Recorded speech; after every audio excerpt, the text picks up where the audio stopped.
अधिवेशनामध्ये याआधी पनीर आणि चीज अनलॉकचा मुद्दा उपस्थित केलेला होता. एफडीएने कारवाई केली. 200 कोटी रुपयांची गोष्टही झाली. मात्र त्यानंतर पुन्हा एकदा परिस्थिती जैसे ते दिसून येते. आज तुम्ही या संदर्भात प्रश्न उपस्थित केलाय. काय उत्तर मिळालं? समाधानकारक आहे का?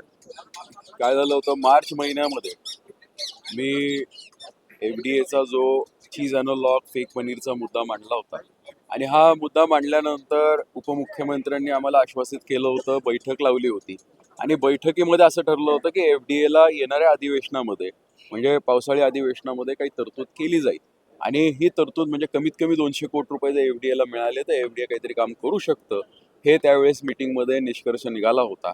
दुर्दैवाने आतापर्यंत फक्त 30 कोटी रुपयाची तरतूद ह्या खात्याला झाली आहे. मी अर्थमंत्री आदरणीय उपमुख्यमंत्र्यांकडे मागणी केली होती. मी आणि आदरणीय सुधीरभाऊ मुनगंटीवारांनी आमचा एकत्रित प्रश्न होता, त्यांनी सुद्धा मागणी केली, पण दुर्दैवाने या खात्याला पैसे अजून उपलब्ध झाले नाहीत. निधीची कोणतीही तरतूद या बजेटमध्ये सुद्धा दिसून येत नाहीये. त्यामुळे ही जर परिस्थिती अशीच राहिली तर हा ढिसाळ कारभार कायम असाच राहील. दुर्दैव असं आहे की आजही अजून स्टाफ पूर्णपणे रिक्रूट झालेला नाहीये. आपण जर पाहिलं मागच्या 2 महिन्यापूर्वी या देशामध्ये 25 लहान मुलं कफ सिरप म्हणजे डुप्लिकेट कफ सिरप म्हणा की अडल्ट्रेटेड कफ सिरपमुळे हे मृत्युमुखी पडले होते. सुदैवाने महाराष्ट्रातलं एकही मूल नव्हतं. पण जर अशीच परिस्थिती राहिली एफडीएची तर येणाऱ्या काळामध्ये ही परिस्थिती महाराष्ट्रात सुद्धा होऊ शकते. ह्या दुर्दैवी गोष्टीकडे सुद्धा मी आज सभागृहाचं लक्ष वेधण्याचा प्रयत्न केलेला आहे. त्याचबरोबर म्हणजे मला खरंच खंत एक वाटते की एफडीएचे ज्या काही कारवाया होतात म्हणजे मागच्या मार्च महिन्यामध्ये माझी लक्षवेधी होती, त्यावेळेस एफडीएने तात्काळ कारवाई केली, त्यावेळेस माझी फेक पनीर चीज अनलॉकची लक्षवेधी होती.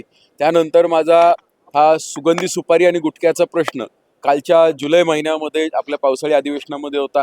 तर त्यावेळेस जर पाहिलं 3 एप्रिल 2025ला एफडीएची कारवाई झाली होती.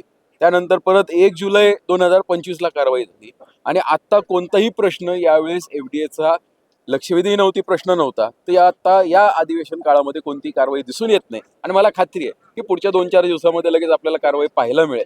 म्हणजे थोडक्यात अधिवेशन आलं की एफडीएचे अधिकारी कामाला लागतात का, हा प्रश्न आम्हाला तयार झालेला आहे. जर असं असेल तर वर्षभर अधिवेशन घ्यायचं असेल तरी आमची तयारी आहे. एफडीएच्या अधिकाऱ्यांनी कृपया करून कामाला लागावं ही माझी आपल्यामार्फत त्यांना विनंती आहे.